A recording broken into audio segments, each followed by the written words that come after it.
عالم العظیم الحفیظ بوجہ الکریم وسلطانہ القدیم من الرجس الخبیث المخبث الشیطان اللعین الرجیم وقبیلہ ونفخہ ونفسہ وہمزہ بسم اللہ الرحمن الرحیم۔ تمام نبیوں کے سردار حضرت محمد صلی اللہ علیہ وآلہ وسلم اور تمام مذاہب کے سردار دین اسلام کے پیروکار السلام علیکم۔ وَإِن كُنتُمْ فِي رَيْبٍ مِّمَّا نَزَّلْنَا عَلَىٰ عَبْدِنَا فَأْتُوا بِسُورَةٍ مِّن مِّثْلِهِ وَادْعُوا شُهَدَاءَكُم مِّن دُونِ اللَّهِ إِن كُنتُمْ صَادِقِينَ۔ صدق اللہ مولانا العلی العظیم وبلغنا رسولہ النبی الکریم ونحن علی ذلک لمن الشاہدین والشاکرین والحمد للہ رب العالمین۔ ان اللہ وملائکتہ یصلون علی النبی یا ایھا الذین آمنوا صلوا علیہ وسلموا تسلیما۔ اللہم صل علی محمد وعلی آل محمد وصحبہ محمد وبارک وسلم۔ اللہ تعالیٰ نے پہلے آپ کو بتایا کہ عبادت کرو۔ کل کے لیکچر میں ہم نے گفتگو کی کہ اللہ کہتا ہے یا ایھا الناس اعبدوا، عبادت کرو۔ تو اب کیسے پتہ چلے گا کہ کون سی عبادت اللہ کو پسند ہے اور کون سی نہیں پسند؟ یہ تو آپ نہیں جان سکتے۔ کیوں؟ اس لیے کہ ہر طبیعت کے نزدیک عبادت ڈیفرنٹ ہے۔ وہ سمجھتا ہے کہ یہ عبادت مقبول ہے۔ اب آپ ہندو کے پاس جائیں، وہ یہ سمجھتا ہے کہ میں جب گنیش کے سامنے بیٹھا ہوں تو یہ عبادت مقبول ہے۔ وہ سمجھتا ہے کہ جب میں رام کے سامنے بیٹھا ہوں یہ عبادت مقبول ہے۔ وہ سمجھتا ہے جب میں شیرا والی کے سامنے بیٹھا ہوں عبادت مقبول ہے۔ وہ جو سمجھتا ہے کہ میں بھولا ناتھ کے سامنے بیٹھا ہوں عبادت مقبول ہے، حالانکہ وہ ڈاکٹر ہے۔ حالانکہ وہ ڈاکٹر ہے، پی ایچ ڈی ہے، اور پی ایچ ڈی ہے ایم بی بی ایس نہیں، پی ایچ ڈی ہے۔ پی ایچ ڈی ڈاکٹر جو ہوتا ہے ہم سمجھتے ہیں کہ بڑا ذہین ہے، تو اب وہ یہ سمجھتا ہے کہ یہ عبادت مقبول ہے۔ اب آپ دیکھیے کتنے امیر ہیں آگ کو پوجنے والے، آگ سامنے جلا کے ارد گرد چکر لگا رہے ہیں۔ وہ سمجھتا ہے کہ یہ عبادت مقبول ہے۔ اب ستاروں تو کون آپ کو بتائے کہ عبادت کون سی ہے جو اسے مقبول ہے؟ اب یہ اللہ ہی بتا سکتا ہے کہ یہ عبادت مجھے مقبول ہے، یہ عبادت مجھے مقبول نہیں ہے۔ لیکن اللہ تو ہم سے بات نہیں کرے گا، ہم نہیں سن سکتے، کیونکہ اللہ کی آواز کان سے نہیں سنی جاتی، باڈی سے سنی جاتی ہے۔ غور سے سن لو، اللہ کی آواز اس لیے تو آپ سن نہیں سکتے کیونکہ آپ جو چیز سنتے ہو وہ کان سے سنتے ہو۔ نبی جب اللہ کی بات سنتا ہے تو کان سے نہیں، وہ باڈی پوری انوالو ہو جاتی ہے۔ اس لیے حضور کو پسینہ آ جاتا تھا اور اتنا وزن ہو جاتا تھا آپ کی باڈی کا کہ اس وقت جس پہ ہاتھ رکھ دیتے تھے وہ ادب کی وجہ سے چپ کر جاتا تھا، ورنہ اس کا دل چاہتا تھا کہ میں چیخ مار دوں۔ اتنا لوڈ صرف ہینڈ کا ہو جاتا تھا۔ اور اگر آپ اونٹنی پہ بیٹھے ہوتے تھے اونٹنی نیچے بیٹھ جاتی تھی، حالانکہ اونٹ جو ہے وہ سامان اٹھانے میں بادشاہ ہے، لیکن حضور پہ وہی اتر رہی ہوتی تھی تو وہ لوڈ برداشت نہیں کر پاتی تھی، نیچے بیٹھ جاتی۔ تو اب عبادت کون سی مقبول ہے، کون سی اس کو پسند ہے، یہ وہ بتائے گا کہ جس کا تعلق مکمل جو ہے وہ اللہ کے ساتھ ہے، وہ ہمیں بتائے گا یہ عبادت اسے مقبول ہے اور یہ عبادت اسے نامقبول ہے۔ تو اب وہ کون ہستی ہے؟ محمد مصطفیٰ صلی اللہ علیہ وسلم۔ اب ہمیں یہ بتائیں گے، اور پھر ایک بات آپ کو بتا دوں میں کہ عبادات پہ بھی اگر آپ غور کرو نا تو سب اس کے پیاروں کی اداؤں کا مجموعہ ہی نظر آئے گا آپ کو۔ یہ بچے دھیان سے سن لیں، ہم سمجھتے ہیں کہ عبادت نماز اللہ نے نہیں پڑھی کیونکہ اللہ نماز پڑھ سکتا ہی نہیں، وہ کس اللہ نماز پڑھے گا تو وہ اللہ نہیں ہے، تو آپ کو کس نے پڑھ کے دکھائی؟ حضور پاک نے۔ تو یہ جو فرض نماز ہے یہ پہلے سنت ہے پھر فرض ہے۔ اتنا مقام ہے محمد مصطفیٰ صلی اللہ علیہ وسلم کا، انہوں نے دکھایا، یوں قیام یوں رکوع یوں سجدہ۔ یہ حج کیا ہے؟ کبھی چکر لگا رہے ہو، کبھی پتھر مار رہے ہو، کبھی چوم رہے ہو، کبھی دوڑ رہے ہو، کبھی پڑھ رہے ہو، کبھی بول رہے ہو۔ یہ کیا ہے؟ یہ ادائیں تو ہیں، یہ میرا ٹاپک نہیں ہے، لیکن یہ جاننا اس کو اپنے محبوبوں کی ادائیں بڑی پسند ہیں، انہی اداؤں کے کرنے پر وہ تمہیں کہتا ہے کہ یہ عبادت ہے اور تمہیں ثواب دے رہا ہے۔ اب کون سی عبادت مقبول ہے اس کے لیے اس نے نبی بھیجے، لیکن اب پھر شک ہو گیا کہ یہ جو نبی بات بتا رہا ہے یہ واقعی نبی ہے؟ کیوں؟ لوگوں نے دیکھا کہ نبی چل رہا ہے، اس کی بھی دو ٹانگیں ہماری بھی دو ٹانگیں، اس کے بھی دو ہاتھ ہمارے بھی دو ہاتھ، اس کی بھی دو آنکھیں ہماری بھی دو آنکھیں، اس کا بھی سر ہے وہ بھی شادی کر رہا ہے وہ بھی کھا رہا ہے وہ بھی چلا، انہوں نے کہا یہ تو ہمارے جیسا ہے۔ اب نبی کو کہ یہ نبی ہے، میں اس سے بات کرتا ہوں، یہ تم سے ہٹ کے ہے، اس کے پروف کے لیے اس نے پھر معجزات دیے۔ وہ معجزات نے پوری دنیا کو عاجز کر دیا اور ماننے پر مجبور کر دیا کہ یہ ہستی ہے کوئی خاص ہستی کہ جس کو رب تعالیٰ اپنی باتیں بتاتا ہے، اور یہ آگے ہمیں بتاتا ہے۔ تو اس نبی کو معجزات دیے۔ اب معجزات ہر دور میں ڈیفرنٹ ہوتے تھے، ہر نبی کو معجزہ دیا، اور سارے یاد کر لو، اگر آپ سے کوئی پوچھے سب سے زیادہ معجزے کس کے پاس ہیں، 9 معجزے موسیٰ علیہ السلام کو ملے، صرف 9۔ یہ پچھلے سارے نبی جتنی ان کی لائن ہے وہ 2 لاکھ ہیں یا 6 لاکھ ہیں یا وہ 1,23,999 ہیں، وہ جتنے ہیں آپ سے کوئی پوچھے کہ سب سے زیادہ معجزے کس کے پاس ہیں، حضور سے پہلے موسیٰ کے پاس 9 معجزے۔ اب آگے ہمارے محمد مصطفیٰ صلی اللہ علیہ وسلم، اب ان کے پاس جو حضور سے پہلے انبیاء تھے ان کو جو معجزہ دیا جاتا تھا وہ صرف انہی کے دور میں ہوتا تھا، اس کے بعد ختم، انہی کے دور تک۔ کچھ ہم آپ کو بتا دیتے، حضرت سلیمان علیہ السلام ہوا پہ اڑتے تھے، انہی کے دور تک تھا، اب اس کی مثال آ چکی ہے، آپ لوگ تیز چل سکتے ہیں، ہوا میں اڑے ہیں۔ حضرت ابراہیم علیہ السلام آگ کے اندر چلے گئے تھے، آپ کے پاس آج لباس آ گیا ہے، وہ کپل نے بنایا ہے، آپ اس کو پہن کر آگ میں جا سکتے ہیں، ادھر تک تھا، اب اس کی مثل آ گئی۔ عیسیٰ علیہ السلام اندھے کو ٹھیک کر دیتے تھے، ویسا تو نہیں لیکن مثل آ گئی. آپ نبینا ہیں, ڈاکٹر کہیں سے لے گا, وہ آنکھیں آپ کے اندر فٹ کر دے گا. موسیٰ علیہ السلام نے دریا کو کراس کیا, اس دور تک تھا. اب آپ لوگ کئی دریا کراس کر جاتے ہو, آپ کے پاس نیچے چلنے والی بھی ہے, اوپر چلنے والی بھی ہے. محمد مصطفیٰ صلی اللہ علیہ وآلہ وسلم کو جو معجزہ دیا وہ قیامت تک موجودہ ہے. اب آ جائیے گفتگو تو کہا وَإِن كُنتُمْ, یہ ہے آج کا ہمارا قاعدہ, وَإِن كُنتُمْ فِي رَيْبٍ مِّمَّا, اگر تمہیں شک ہے, اگر تم میں, قرآن میں شک نہیں ہے, اگر تم میں شک ہے, مما, اس میں جو ہم نے اتارا, علی عبدنا, اپنے خاص بندے پر. اب یہ دیکھیے ان شک کے لیے تو رکو, تمہارا شک دور کرتے ہیں. ابھی ریب تمہارے اندر شک ہے, یہ شک و شبہ دلائل سے ہٹ سکتا ہے. رکو, ابھی تمہارے لیے آگے دلیل آ رہی ہے. نزلنا, آہستہ آہستہ اتارنا. نزلنا کا یاد, نزلنا آہستہ آہستہ اتارنا. تو یہ اعتراض تھا کفار کو کہ قرآن آہستہ آہستہ کیوں آتا ہے. آہستہ آہستہ تو شاعر شعر لکھتا ہے, 2 شعر لکھے, ویٹ کرا, پھر 2 لکھے, پھر 2 لکھے, اس طرح وہ دیوان تیار کرتا ہے. تو یہ قرآن آہستہ آہستہ کیوں آتا ہے؟ 2 آیتیں, 5 آیتیں, 10 آیتیں, کیا محمد شاعر کی طرح بنا رہا ہے؟ تو کہا رکو رکو, اس شک کا بھی علاج ہے, آگے دلیل ہے. یہ اب قرآن یوں سمجھو نا میرا, وَإِن, ٹھہرو, ریب ٹھہرو, نزلنا ٹھہرو, علی عبدنا, جو ہم نے اپنے بندے پر اتارا, اپنے بندے پر. لوگوں نے اس لفظ کو پڑھ کر کہا نبی ہم جیسا ہے. میں اس لفظ کو پڑھ کے کہتا ہوں نبی ہم جیسا ہے ہی نہیں ہے. کیوں؟ اس لیے عبد کا معنی ہوتا ہے بندہ, یہی آپ ترجمہ کرتے ہیں. تو عبد, میں بھی بندہ ہوں, حضور بھی بندہ ہیں, لیکن ہم جو بندے ہیں نا, ہم پتہ نہیں کس کے بندے ہیں, ہمارا کوئی کنفرم نہیں ہے. کبھی ہم دولت کے بندے ہیں, کبھی ہم شہرت کے بندے ہیں, کبھی ہم خواہش کے بندے ہیں, کبھی ہم عورت کے بندے ہیں. آپ کو پتا پنجابی میں خامد کو کیا کہتے ہیں؟ بندہ. او تیرا بندہ کدھر ہے, کیا مطلب, ویئر از یور ہسبینڈ. تو پنجابی میں عورت کے خامد کو خصم اور بندہ کہتے ہیں. تو بندہ عورت کا, بندہ دولت کا, بندہ شہرت کا. تو پتا چلا کہ ہمارا کنفرم نہیں ہے کہ ہم کس کے بندے ہیں. ہم اپنے دور میں بدلتے رہتے ہیں, کبھی دولت کے پیچھے, کبھی شہرت کے پیچھے, کبھی خواہش کے پیچھے.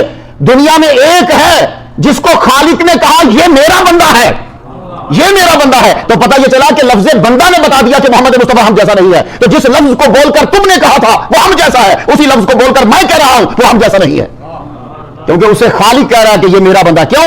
اصل بندہ وہی ہے جو اس کا ہو. تو علی عبدنا, اس پہ بھی ان کو اعتراض تھا, یار یہ غریب آدمی پر قرآن کیوں اترا. یہ کہتے تھے غریب آدمی, بالکل کوئی طاقت نہیں, کوئی کچھ نہیں, ہم بڑے بڑے سردار ہیں, ہم پہ قرآن آتا, ان پہ کیوں آیا؟ تو یہ ساروں کا کہا رکو رکو, فاتو بسورۃ من مثلہ, یہ ساری جتنی باتیں میں نے کی ہے نا, کہ رکو رکو رکو, فاتو بسورۃ من مثلہ. تمہیں شک ہے کہ آہستہ آہستہ آتا ہے تو اس کا نہیں ہے, تمہیں شک ہے کہ بندے پہ آیا ہے تو اس کا نہیں ہے, تمہیں شک ہے کہ اس جیسا ہے, تو فاتو بسورۃ من مثلہ, جاؤ اس کی مثل سے تم کچھ بنا کے لے آؤ. قرآن مجید کا چیلنج مکے میں, پہلے مکے میں کیا ہے, یہ مدینے میں ہے. مدینے میں صرف ایک چیلنج ہے, مکے میں چیلنج ہے, قل لا ان اجتمعت الانس والجن علی ان یاتوا بمثل ھذا القرآن. تو وہ ہے نبی سے, کفار کو بڑا دعویٰ تھا, مکے والوں کو تو آپ کو پتا کیا بات ہے, بیٹھے بیٹھے 80 شعر یاد کر لیتے تھے سن کے. صرف یہ میں تقریر پوری کر رہا ہوں نا, جب وہ تقریر نثر کم بولتے, وہ نظم بولتے تھے, جو شاعر بولتا تھا 80 شعر تو ان کو سن کے یاد ہو جاتے تھے. اتنے ذہین اور زبان دانی پہ ناز. کہا جاؤ جنوں کو بھی ملاؤ, شیطانوں کو ساروں کو ملا لو, اور ملا کے پورے قرآن کی مثل لے آؤ. سارے چپ, کوئی نہیں لائے, چیلنج کو کم کر دیا. فاتو بعشر سور مثلہ, 10 صورتیں بنا کے لے آؤ, کوئی نہیں لایا. کہا فلیاتو, پھر کہا فاتو بسورۃ مثلہ, ایک صورت لے آؤ, نہیں لایا. آخری ذرا چوتھا دیکھیے گا مکے والوں کو, فلیاتو بحدیث مثلہ, ایک جملہ بنا کے لے آؤ. حدیث بات, حدیث جملہ, فلیاتو بحدیث مثلہ, ایک جملہ بنا کے لے آؤ. تو مکے والے بڑے پھندے خاں تھے, ایک جملہ نہ بنا سکے. تو مدینے والے ہو سکتا تھا کہتے کہ ہم بنا لیں گے. تو مدینے جا کر یہ چیلنج ہوا, فاتو بسورۃ من مثلہ. وہاں فاتو بسورۃ مثلہ ہی ہے, یہاں من مثلہ ہی ہے. اب یہ صرف مصطفیٰ سمجھے گا کہ یہ من کیا ہے, آپ کو شاید سمجھنا ہے. وہاں من نہیں ہے, یہاں من ہے. تو من بازیت کا بھی ہو سکتا ہے, من بیانیہ بھی ہو سکتا ہے. اگر من بیانیہ ہو تو پھر اس کا معنی ہوگا کہ یہ جو قرآن ہے تم اس قرآن کی مثل بنا کے لے آؤ. تم کہتے ہو کہ محمد مصطفیٰ صلی اللہ علیہ وسلم خود کہتے ہیں, تو تم بنا کے لے آؤ, یہ بیانیہ ہے. اگر تبیزیہ ہو تو تم کہتے ہو کہ ہم بھی اس طرح کی باتیں کہہ سکتے ہیں. تو جو تم نے بنا رکھی ہیں وہ ذرا لے کر تو آؤ نبی کے سامنے, ٹیلی تو کریں کہ جو قرآن ہے تمہارا معیار, کلام کا معیار اس کے برابر ہے. لوگ ایک بندے نے سنا تو بنا کے لے آیا, بڑی بڑی سننے والی بات ہے. یہ من بازیت کا ہو, تبیزیہ ہو, تو ذرا سنیے, وہ بنا کے لے آیا. قرآن کیا ہے نا, وہ سورہ کیا ہے؟ القاریہ مل قاریہ وما ادراک مل قاریہ. ایک بندہ بنا کے لیا الفیلو مل فیلو وما ادراک مل فیلو، تو بڑا خوش دھمال ڈال کے جا رہا. میں جا رہا ہوں، راستے میں بیوی مل گئی. عورت کہنے لگی کدھر جا رہا ہے؟ بڑا خوش ہے. بولا میں قرآن نے کہا تھا نا فاتو بسورۃ من مثلہ، تو میں نے بنا لی ایک سورت الفیلو مل فیلو وما ادراک مل فیلو. انہوں نے کہا پھر بول رہا الفیلو مل فیلو وما ادراک مل فیلو. الفیل کہتے ہیں ہاتھی کو، ہاتھی. مل فیلو ہاتھی کیا ہے؟ وما ادراک مل فیل، تم کیا جانو گے ہاتھی کیا ہے؟ بی بی کہنے لگی دفعہ ہو جا، تیرا دماغ ٹھیک ہے؟ یہ ماں اس کے اوپر داخل ہوتا ہے جس کی حقیقت کا کسی کو پتا نہ ہو. ہاتھی کا کس کو نہیں پتا؟ 4 ٹانگیں ہوتی ہے کہ لمبی سی سوڑ ہوتی ہے. چل واپس. تو جب وہ اپنا بنایا ہوا لے کر حضور کی بارگاہ میں جانے لگے، حضور تک تو بعد میں پہنچتے، رستے میں ایک عورت نے ہی اس کے کلام کو ٹھکرا دیا. تو کیا قرآن کے معیار کے مطابق لے جا رہا ہے؟ ماں وہاں آتا ہے جہاں حقیقت کا پتہ نہ ہو. یہ القاریہ پہ آئے گا، القاریہ مل قاریہ. واقعی کوئی نہیں جانتا کہ قاریہ کیا ہے. سمجھ گئے آپ؟ تو من یہ ہے کہ جاؤ اس کی مثل جو ہے وہ بنا کے لے آؤ. لو جی کوئی نہیں بنا سکا آج تک. یہ چیلنج اللہ نے پھر یہی کہا کہ اکیلے تم ہی نہیں، یوں کرو وَدْعُوا شُهَدَاءَكُمْ، سارے ساتھی الائز جتنے ہیں، شہداء کا معنی یہ شہید کی جمع ہے، یعنی جتنے تمہارے ساتھی ہیں سارے بلا کے لے آؤ. جنوں کو بھی ساتھ لے لو، باقیوں کو بھی ساتھ لے لو. اگر تم سچے ہو کہ قرآن اللہ کا کلام نہیں ہے تو تم سارے کے سارے مل کے اس کی مثل لے آؤ. لو جی یہ چیلنج آج تک موجود ہے. آج کیا ہے؟ آج 2022 جا رہا ہے. ٹھیک ہے، اس وقت کتنے بندے ہیں پوری دنیا کے؟ اس وقت 2022 میں 7.9 بلین انسان ہے پوری دنیا میں. ابھی تھوڑے سے زیادہ ہو گئے ہوں گے میرے بولنے کے بعد، کیونکہ بچہ پیدا ہو رہا، ٹھک ٹھک ٹھک بچہ پیدا ہو رہا، مر بھی رہا. 7.9 بلین انسان ہے پوری دنیا میں. تو تم کتنے ہو؟ کھینچ کھانچ کے ادھر ادھر سے لالو کے 2 بلین. اور ان میں سے بھی پتہ نہیں کئی بندے قرآن مانتے نہیں ہیں، لیکن پھر بھی میں 2 بلین کو مان لیتا ہوں. 2 بلین تم کتنے بچے؟ 5.9 بلین. 5.9 بلین کو چیلنج ہے، ابھی تک چیلنج ہے. قرآن کے برابر تم کچھ بنا کے لے آؤ. مسلمانوں تم اکیلے نہیں ہو، یا صرف وہ نہیں تھے، وہ 20 10 12 ہزار 20 ہزار نہیں، 5.9 بلین کو چیلنج ہے کہ تم قرآن مجید کی مثل بنا کے لاؤ. کیونکہ اگر کوئی قرآن کی مثل بنا کے لے آئے گا قرآن، تو پھر نبی جھوٹا، نعوذ باللہ، اور نبی جھوٹا تو پھر خدا ہی کوئی نہیں ہے، سارا سسٹم خراب. لوگ انہوں نے اپنے بندے مروا لیے، جملہ نہیں بنایا. کتنے بندے مروائے؟ کتنے مروائے؟ بدر میں کتنے مروائے؟ احد میں کتنے مروائے؟ باقی جنگوں میں کتنے مروائے؟ سیدھا سادہ ایک سینٹنس بنانا تھا اور قرآن ختم. سینٹنس نہیں بنا سکے تو مسلمانوں پھر تم اس کتاب کو چھوڑ کر کیوں دوسری کتابوں کو پڑھ رہے ہو؟ تم اس کو کیوں نہیں پڑھ رہے؟ تو یہ کتاب دلیل ہے کہ محمد مصطفیٰ اللہ کے نبی ہیں. آپ سمجھیے، کیونکہ کوئی اس کے برابر بنا نہیں سکا. لوگ جب یہ چیلنج آیا تو جو وید مانتے ہیں انہوں نے بھی چیلنج کر دیا. وید پڑھنے والے، وید 4 وید ہیں نا. وید والے نے کہا، سوامی جی کہنے لگے، دیانند صاحب کہنے لگے کہ ہمارے وید کا بھی تو کوئی مقابلہ نہیں کر سکتا. تم کہہ رہے ہو کہ قرآن کے برابر کوئی نہیں بنا سکتا، تو وید کے برابر بھی کوئی نہیں بنا سکتا. حد ہو گئی ہے بھائی. قرآن تو چیلنج کر رہا، وید نے کہاں چیلنج کیا کہ میرے برابر بناؤ؟ قرآن نے تو چیلنج کیا. اور پھر قرآن نے اس کو چیلنج کیا جن کو اپنی زبان دانی پہ ناز تھا، اور اتنا ناز تھا کہ آپ پوری دنیا کے جتنے لوگ ہو نا، انہوں آپ کا نام عربیوں نے اجمی رکھا ہوا ہے. انہوں نے پوری دنیا کو 2 حصوں میں ڈیوائڈ کیا عربیوں نے، اجمی اور عربی.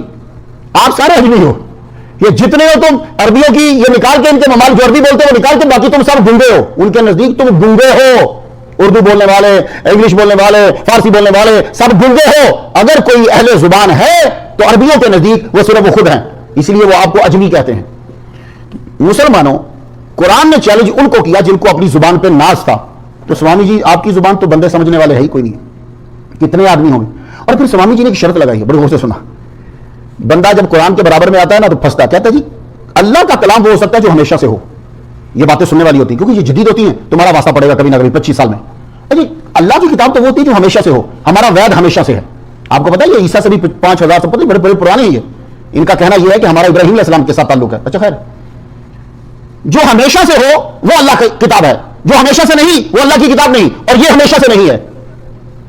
اب اگلا بندہ سمجھ واقعی تو اس اعتراض پر سوامی جی خود پھنسا گئے ساروں کو. اس کا مطلب ہے سوامی جی کو بھی اللہ نے پیدا نہیں کیا، کیونکہ یہ ہمیشہ سے نہیں ہے. زمین اور آسمان ہمیشہ سے نہیں ہے بقول ہر مذہب کے. زمین ہمیشہ سے نہیں ہے، آسمان ہمیشہ سے نہیں ہے، سورج ہمیشہ سے نہیں ہے، چاند ہمیشہ سے نہیں ہے. پوچھو ان کو، یہ بچے جو بیٹھے ہیں، کب سے ہے سورج، کب سے ہے چاند؟ تو بھائی یہ بھی ہمیں، تو اگر ہمیشہ سے ہونا اللہ کی دلیل ہے تو پھر تو کوئی بھی اللہ کا نہ ہوا. تو یہ تو آپ بھی مانتے ہو کہ یہ سارے اللہ کے ہیں، تو یہ دلیل غلط ہے. پھر کہتے ہیں کہ ایسی زبان میں ہونا چاہیے جس کو کوئی نہ جانتا ہو. اب دیکھیں بیوقوفی کی امتحان ہے یار، میں کیا کر سکتا ہوں یہاں کہ اللہ کی کتاب وہ ہوگی کہ جو ایسی زبان میں ہو جو ایسے نہیں ہو. کیوں؟ اگر وہ زبان سب جانتے ہوں گے تو اللہ طرفدار ٹھہرے گا. سمجھتا ہے؟ تو پھر کوئی بھی چیز جو ہے دنیا کا نظام ایسا ہے کہ کوئی نہ کوئی چیز اللہ کی آپ دوسرے بندے کے ذریعے سے لیتے ہیں. روشنی سورج سے لے رہے ہیں, رات کو چاند سے لے رہے ہیں نور, سمندروں سے پانی لے رہے ہیں, آپ اپنی خوراک زمین سے لے رہے ہیں, علم استاد سے لے رہے ہیں. تو اگر ہم نے قرآن مجید عربیوں سے لے لیا تو کیا فرق پڑ گیا؟ اللہ تعالیٰ نے اس طرف سے اس لیے دیا کہ باقی ساری زبانوں نے ختم ہو جانا تھا. آپ اپنی انگلش کو لے لیجئے, کتنے ماہر ہیں آپ لوگ جو یہاں بیٹھے انگلش میں؟ چلیے شیکسپیئر کی انگلش پڑھیے, چلو یہ بہاری کی بات ہے, اسے پڑھ لیجئے. تو مسلمانوں آپ کی انگلش کے بھی ادوار بہت زیادہ ہیں. چلیے اردو پہ چلیے, اردو کا دور دیکھ لیجئے, اردو امیر خسرو کی دیکھ لیجئے, مرزا غالب کی دیکھ لیجئے, اور دلی کی دیکھ لیجئے, اور اسے چھوڑیے ہمارے یہاں پنجاب کی دیکھ لیجئے. تو کراچی والے تو بہت اچھی بولتے ہیں, ان کا ایکسنٹ بہت اچھا ہے, ہمارے پنجاب کی دیکھ لیجئے. تو اس میں بھی یار, لیکن اللہ تعالیٰ نے قرآن مجید کی زبان کو محفوظ کرنے کے لیے 50 ملک اور 50 کو امیر بنا دیا کہ یہ زبان محفوظ رہے. تو مسلمانوں, اور پھر جو ہے یہ بات یاد رکھیے گا کہ قرآن مجید جو ہے, ایک انہوں نے بات کی, یہ میں آپ لوگوں کے ذہن کو تازہ کرنے کے لیے بولتا ہوں, اس میں بہت ٹائم لگتا ہے لیکن آپ کو میں بڑی جلدی سے دے دیتا ہوں. کہنے لگے کہ اللہ کا کلام وہ ہوتا ہے جس میں تکرار نہ ہو. قرآن میں تکرار ہے, فبی علی ربکم تکذبان, فبی علی ربکم تکذبان, فبی علی ربکم تکذبان, فبی علی ربکم, تکرار ہے. وہ اتنا نہیں جانتے کہ اگر اس بنا پر قرآن اللہ کا کلام نہیں ہے تو پھر تکرار تو موسم میں بھی ہے. گرمی آئی ہے, اگلے سال پھر آئے گی, سردی آتی ہے پھر آئے گی, جاڑا آتا ہے, برف پڑتی ہے, یہ پھر آئے گی. تو اس کو چھوڑو, ان چھوڑو کو. تیرے گھر میں دال پکتی ہے, دال پکی کہ نہیں پکی؟ تو دال تو نے بنائی تھی خود یا اللہ تعالیٰ نے اس کو زمین سے اگایا تھا؟ تو یہ تکرار تو تیرے گھر میں بھی ہے, تکرار موسموں میں بھی ہے, تکرار رات دن میں بھی ہے. کل بھی رات آئی تھی, آپ ایسے میرا لیکچر سن رہے تھے, آج پھر رات آ گئی, تکرار آیا کہ نہیں آیا؟ تو اگر اس بنا پر اللہ کا کلام نہیں ہے تو پھر یہ تکرار رات اور دن بھی پھر اللہ کا نہیں ہے. پھر تیرے گھر میں جو دال پکتی ہے ہر دوسرے دن, وہ بھی نہیں ہے. پھر جو تو بار بار پانی پیتا ہے وہ بھی نہیں ہے, کیونکہ تکرار تو یہاں بھی آ گیا. نہیں, جس چیز میں اہمیت کو پیدا کرنا ہوتا ہے اللہ تعالیٰ اور دوسرے عقل مند اسے بار بار کہتے ہیں, بار بار کہتے ہیں. آپ اپنے بیٹے کو کتنی بار کہتے ہو نماز پڑھ, نماز پڑھ, مسجد چل, نماز پڑھ, مسجد. کیوں؟ مسجد میں جانا بڑا امپورٹنٹ ہے. جاؤ جا کے نئی صاحب سے قرآن سیکھو, جاؤ ان سے تراویح پڑھانے کا طریقہ سیکھو, جاؤ ان سے. کتنی بار روز تمہیں بولنا پڑتا ہے. پتا چلا کہ اہم چیز بار بار کہی جاتی ہے قرآن مجید کا پڑھنا, اور قرآن مجید کے جو مضامین اہم ہیں اللہ تعالیٰ نے اس کا قرآن میں تکرار کیا ہے. اس میں اللہ کا کلام ہونے کے منافی یہ بات ہرگز نہیں ہے. تو مسلمانوں کو سمجھ گیا. تو وَإِن كُنتُمْ فِي رَيْبٍ مِّمَّا نَزَّلْنَا عَلَىٰ عَبْدِنَا, یہ قرآن کا خاصہ ہے. قرآن مجید کو کبھی آپ پڑھو حیران ہو جائیں گے آپ. شاعری آپ نے کبھی پڑھی ہو تو شاعری ایک غزل ہوتی ہے, غزل میں 2 یا 3 شعر ہوتے ہیں, اس کے علاوہ غزل فلاپ. بس اسی غزل کے اوپر, اس شعر کے اوپر داد ملتی ہے. آپ جائیے شعراء کو سن لیجیے, فلاں شاعرہ ہے اس کا کلام سنیے, فلاں صاحب ہے وہ غزل بار بار سنائیں گے. اس لیے شاعر کو کہنا پڑتا ہے میں ذرا تازہ کلام سنا لوں پھر میں آپ کو تمہاری پسند کی سناؤں گا. کیوں وہ کہتا ہے تمہاری پسند کی سناؤں گا؟ راحت اندوری کہہ رہا ہے میں تمہیں سناؤں گا, پہلے میرا تازہ کلام سن لو. تم میرا پہلے تم تازہ کلام سن لو, میں تمہیں تمہاری پسند کا سناؤں گا. تو اس کے چند شعر ہی ہوتے ہیں, باقی غزل فلاپ. قرآن مجید کی ہر آیت بندے کو تڑپا کے رکھ دیتی ہے.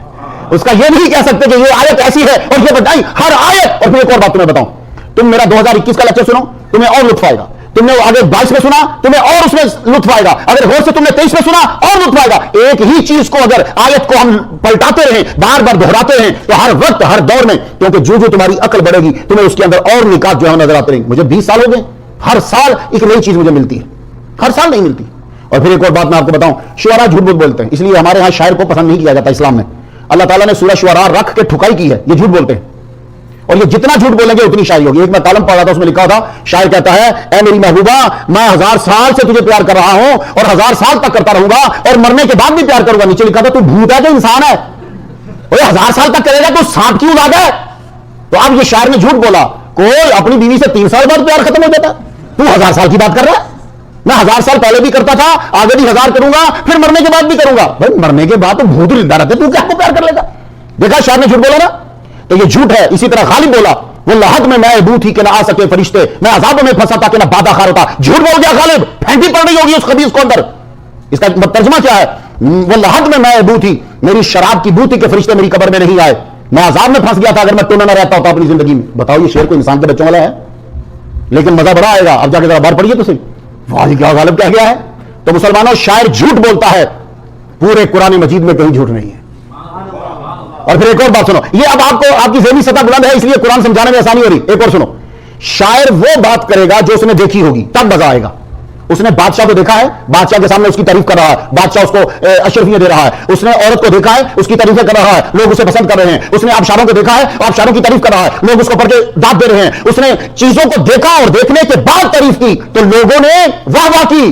اگر شاعر کو بولو کہ اس چیز کی تعریف لکھ جو تو نے کی نہیں، اس کی شاعری میں ذرا مزہ نہیں آئے گا۔ یہ قرآن کا خاصہ ہے پوری دنیا میں، اس نے اس چیزوں پہ تبصرہ کیا ہے جو نبی کے علاوہ کسی نے دیکھی نہیں، دوزخ کسی نے دیکھی نہیں، جنت کسی نے دیکھی نہیں، فرشتہ کسی نے دیکھا نہیں، عذاب قبر کسی نے دیکھا نہیں، لیکن پڑھنے کے بعد دل پہ وہ اثر ہوتا ہے کہ کوئی ڈاکو بھی ہو، کوئی قاتل بھی ہو تو پڑھنے کے بعد توبہ کر لیتا ہے۔ سمجھ آ گئی قرآن کی مسلمانوں؟ اس لیے درس قرآن ہوتا ہے۔ تم پاگل نہیں ہو، تم نے کچھ وقت نکالا ہے تو سوچ کے نکالا ہے۔ یہ قرآن جب تمہارے دل میں بیٹھ گیا اور اس کی اہمیت اجاگر ہو گئی، مسلمانوں تمہیں کسی اور چیز کی ضرورت ہی نہیں رہی۔ یہ قرآن مجید ہے ہمارا۔ اور یاد رکھنا، بس بات کو سمیٹنے لگا، تمہارا ٹائم لے لیا، جو چیز انسان کی ہوتی ہے نا وہ پتہ چل جاتا ہے، اور جو اللہ کی ہوتی ہے اس کا بھی پتہ چل جاتا ہے۔ اب اللہ نے کہا یہ ہمارا کلام ہے، میں آپ کو مثال دیتا ہوں، آپ کیسے سمجھ نہیں آئے گی۔ جگنو دیکھا، جگنو وہ چل رہا ہوتا پیچھے سے جلتا ہے، وہ گاؤں میں جب ہوتے تھے ہم بچے ہوتے تھے اس جگنو کو پکڑ کے جیب میں ڈال لیتے تھے تو وہ جگنو جیب میں چمکتا تھا۔ دیکھو اللہ کی قدرت، جہاں روشنی ہوتی ہے وہاں حرارت ہوتی ہے۔ واصف سمجھے گا، یہ سمجھے گے بچے، جہاں روشنی ہو وہاں حرارت ہوگی۔ کیا رب کی قدرت ہے، روشنی ہے حرارت کوئی نہیں، ورنہ جگنو کی وجہ سے کئی گاؤں میں آگ لگ جاتی۔ جگنو بیٹھتا، روشنی حرارت ہوتی، دوسرے کو آگ لگ جاتی، گاؤں کے گاؤں جل جاتے۔ روشنی ہے حرارت کوئی نہیں، اسے کہتے ہیں اللہ۔ جگنو اتنا سا ہے، چمک رہا ہے، لیکن میں والمارٹ گیا اتنی ٹارچ لے کر آیا، ادھر جگنو ادھر ٹارچ، ٹارچ بھی چائنا کی، اس کے اندر کورونا کا بھی علاج ہے، اس کے اندر فلو شاٹ بھی ہیں، وہ چائنا کی ہے نا، سب چیزیں اسی کے اندر ہیں، اس کے اندر مسواک بھی ہے، اس کے اندر ٹوتھ پیسٹ بھی ہے، اس کے اندر اور بھی بڑا کچھ ہے، چاقو بھی اسی کے اندر ہے، یہ ٹارچ ہے۔ تو یہاں رکھا جگنو، یہاں رکھی ٹارچ۔ ہر ایک نے دیکھ کے کہا یہ اللہ نے بنایا ہے، یہ چائنا نے بنائی ہے۔ یہ تمہیں کیسے پتا چلا؟ یہ تمہیں کیسے پتا چلا؟ جگنو تو اتنا سا ہے، ٹارچ اتنی بڑی ہے، جگنو مکان روشن نہیں کرتا، ٹارچ ایک حصے کو روشن کر دیتی ہے، مگر ٹارچ دیکھ کے تم نے کہا یہ انسان کی بنائی ہوئی ہے۔ یہ جگنو انسان کا بنایا ہوا نہیں ہے۔ کیڑی چلتے ہوئے دیکھی، کیڑی چلتی ہے، چھوٹی سی ہوتی ہے۔ تم نے انڈیا والوں، تمہارا تو ریل کا سسٹم بڑا تیز ہو گیا ہے، یورپ کا مقابلہ کرنا چاہ رہے ہو، ریل گاڑی جا رہی ہے، انجن جا رہا، بڑا ہے انجن، بڑا، چوٹی چھوٹی، دونوں کو دیکھنے کے باوجود کسی نے نہیں کہا کہ یہ انجن جو ہے یہ عرب کا بنایا ہوا، ویسے ہے تو اسی کا، لیکن مجاز ہے، چیوٹی رب کی بنائی ہوئی ہے۔ تو پتہ یہ چلا، چیزیں دیکھ کر پتہ چل جاتا ہے، چیوٹی کہاں چھوٹی ہے، رفتار تھوڑی ہے، انجن بڑا ہے، رفتار 500 مائل پر آور ہے، جاپان میں جو چلتی ہے 500 مائل ہے، لیکن پھر بھی تم نہیں کہو گے کہ یہ خدا کی۔ تو چیز دیکھ کر پتہ چل جاتا ہے کہ انسان کی مداخلت ہے یا نہیں۔ قرآن مجید کو پڑھنے کے بعد خود تمہارا دل بولے گا یہ قرآن کسی انسان کا کلام نہیں ہے، یہ رحمان کا کلام ہے۔ تو بعد شہداءکم، آگے مسلمانوں، میں 2 آیات پڑھی تھی اس لیے میں ختم دور پہ کرنا چاہتا ہوں۔ فَإِن لَمْ تَفْعَلُوا وَلَن تَفْعَلُوا، دیکھو آگے اللہ نے چیلنج کر دیا، اگر تم باز نہ آئے تم نہیں کر سکو گے۔ فَإِن لَمْ تَفْعَلُوا، اگر تم نہ کر سکے، وَلَن تَفْعَلُوا، ہرگز نہیں کر سکو گے۔ یہ مصطفیٰ انہوں نے پڑھ لیا ہے کہ یہ حرف لام جو ہے مضارع پہ داخل ہوا، تم ہرگز نہیں کر سکو گے۔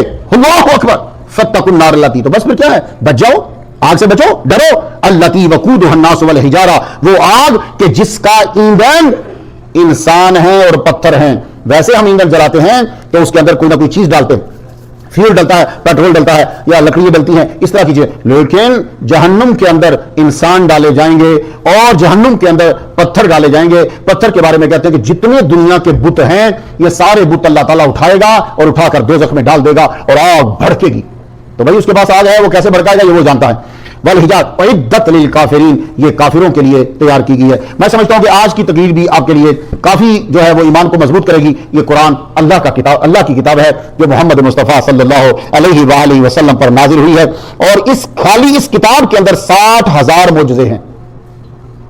پہلے میں نے کیا کہا تھا کہ اگر تم سے کوئی پوچھے تو کہنا کہ موسیٰ علیہ السلام کے پاس 9 معجزے سب سے زیادہ۔ اب ہم سارے نبیوں کو اکٹھا کرنے لگے، بیچ میں ہمارے سرکار جلوہ فرما ہے، تو اب کوئی پوچھے کہ سارے نبیوں میں سب سے زیادہ معجزے کسے دیے تو فوراً بول دینا محمد مصطفیٰ صلی اللہ علیہ وسلم کہ صرف 60,000 معجزے اس کے اندر ہیں۔ باقی اور بھی میں نکال سکتا ہوں، لیکن یہ میں ایک حوالہ دے رہا ہوں صرف اس کتاب کے اندر۔ تو ہمارے نبی محمد مصطفیٰ صلی اللہ علیہ وسلم کو یہ کتاب دی ہے، تو بچوں اور بڑوں بوڑھوں اور باقی جتنے لوگ ابھی کافی سن رہے ہیں، اس کے علاوہ جتنے اور آتے جائیں گے ہزاروں، سب کے سب قرآن مجید کو پڑھو، ایک ایک آیت کے اس کا ساتھ ترجمہ کرتے جاؤ۔ اللہ تعالیٰ تم پہ رحمت نازل فرمائے۔ وآخر دعوانا ان الحمد للہ رب العالمین۔